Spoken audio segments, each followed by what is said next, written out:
I used to think love was supposed to be simple. I thought it was supposed to be a bond, a connection that grew stronger over time. But then I found myself in a relationship where every I love you felt more like a weight, and every hug felt more like a cage. There were moments when I was suffocating, but I couldn't quite put my finger on why. I just knew something wasn't right. Maybe you've been there too, where the signs are quiet but loud enough to make your chest tighten and your heart race. Let me take you back to a time when I was in the thick of it, when the red flags were there, but I couldn't see them. And maybe, just maybe, you'll recognize them in your own life. It all started so innocently, or at least that's what I told myself at the time. I was young, searching for purpose, and then I met her, Clara. She was charming, smart, and every time we talked, I felt like I had found someone who truly understood me. The first time we went out, she spoke with such conviction, and for the first time in a long while, I felt seen. In the beginning, things were perfect.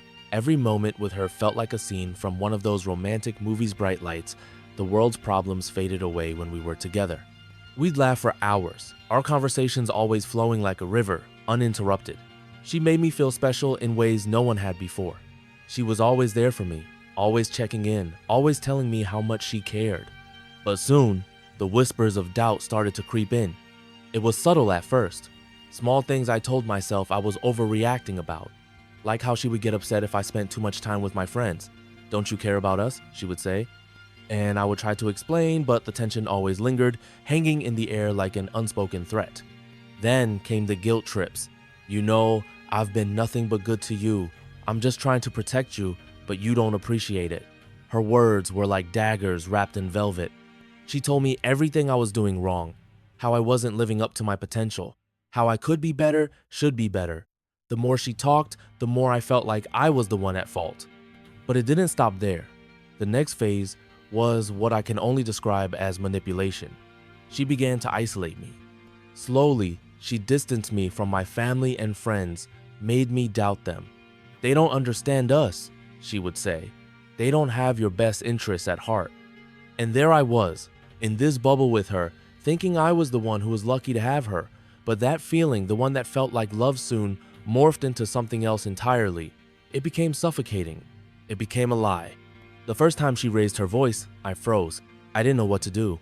"Why didn't you pick up your phone?" she snapped. "Why didn't you tell me where you were?" Her eyes weren't kind anymore. They were filled with anger. And in that moment, I realized something had changed, but I didn't know how to get out. I convinced myself it was a one-time thing. She was stressed. Everyone has a bad day, right? But it wasn't. It wasn't just one time. It was a pattern. Each argument, each raised voice chipped away at me bit by bit. Each time I apologized for things I hadn't done, each time I said, "I'm sorry, it's my fault. I lost a piece of myself." And then, one night, it happened. I had stayed late at work, finishing a project that I knew was important to my career. When I walked in, she was waiting for me. The door slammed behind me before I could even take a breath. "You think you're better than me, don't you?" Her voice was low, venomous. "You've been out there playing, and now you come back to me like I'm some fool." I tried to explain, tried to tell her that work had kept me late, but I saw the way she was looking at me, the fire in her eyes. I didn't feel safe. I didn't feel like myself anymore. And yet, I stayed. I stayed because in my mind, I believed I could fix things. I thought it was just a phase, that maybe, just maybe, if I loved her enough, she would change. But that belief kept me trapped. Trapped in this cycle of guilt and fear, questioning whether I was even worthy of love, questioning everything that made me who I was. But here's where things started to shift. I was talking to an old friend one evening, and he said something that stuck with me. "You've changed. You're not the same person you were when we first met. You're shrinking, losing yourself, and I can't watch it happen anymore." That's when it hit me. He was right. I wasn't the same person. I had become someone else, someone afraid to speak up, afraid to be myself. I was afraid of making her angry, afraid of being judged. But in that moment, I made a decision. I had to leave.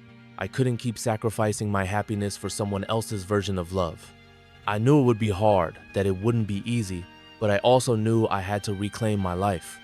Leaving wasn't just about walking out the door.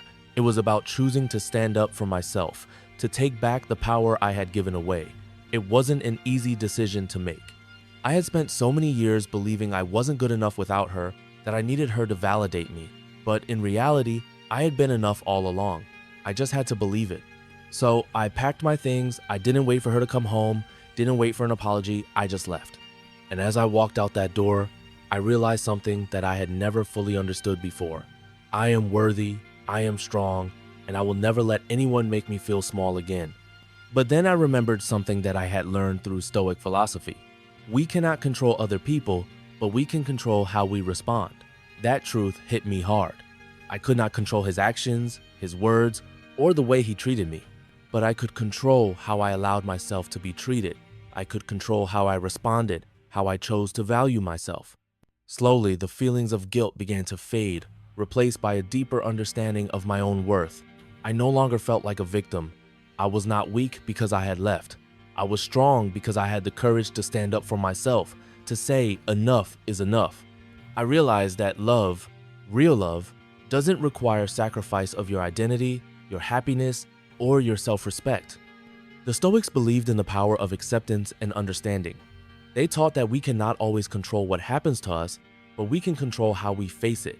I started to apply that philosophy to my life. I accepted that I had made mistakes. I accepted that I had let someone treat me in ways I never should have allowed. But I also accepted that I was human, that I had the capacity to grow, learn, and move forward. There were moments, though, when I faced him again. It wasn't often, but when we did cross paths, whether it was in public or through a message, I felt my heart race. The first few times, it was difficult not to fall back into old patterns. The urge to explain myself, to apologize for things I hadn't done, was strong, but I reminded myself I do not owe anyone an explanation for choosing my peace. One encounter in particular stands out. I had just gotten a promotion at work, something I had worked incredibly hard for. And there he was, showing up at my office, pretending like nothing had ever happened between us.